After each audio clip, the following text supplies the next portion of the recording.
allowing any thoughts to come into our mind's eye and presence or consciousness in this moment of ways in which we can release attachment to obstacles or hindrances in our life that are standing in the way of embodying our soul's higher purpose, our destiny here on the planet at the current time, allowing ourselves to fully embody our light body, our consciousness in human form, and dissolving any obstructions or cultural perceptions or ideas given to us by others, any reasons of faults that may be holding us back from stepping into the embodiment of sharing our own wisdom teachings and turning the wheel of Dharma.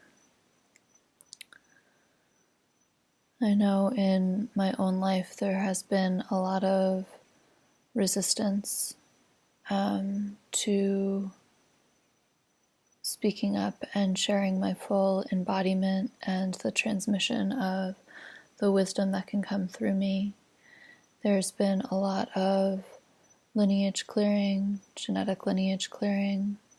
from past traumas, from ancestors that's needed to take place. There's been a lot of social conditioning that is needed to be deconstructed and reprogrammed to create a sense of safety, my nervous system. There's been a lot of cultural perceptions around integration of wisdom teachings into ways that feel culturally appropriate in this time and space in America to be taught publicly on the internet. There's been a lot of perceptions and giving away of power to teachers to be reclaimed, to be reintegrated, lots of layers of attachment, of perception of self, sense of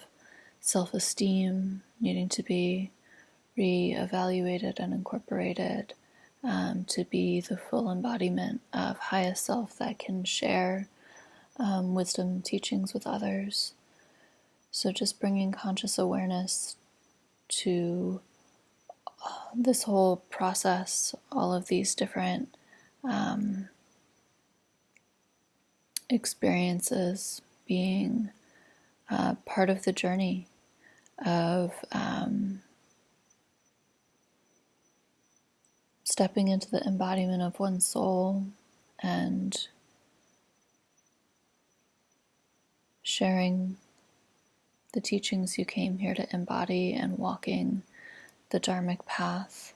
in your own unique way, sharing the knowledge and wisdom streams that you are uniquely connected to, and destroying all attachment to any conceptions or patterns within your genetic lineage or mind or social sphere, constructs that need to be released and let go of so that you can be the embodiment of your highest self that you intended to be in this incarnation. So dedicating the merit of our practice today, establishing all beings in this state free from aversion, free from attachment, allowing them to be fully grounded in the wisdom of their own bodies, their own higher consciousness, wishing all beings to be happy and free of suffering, and for us to attain, sustain, maintain higher states of consciousness and wisdom so that we can share it openly with others in our lives, to those that it can serve, when it's aligned with our highest truth, allowing that wisdom to come through us when it's fully aligned with the will of God. Aloha.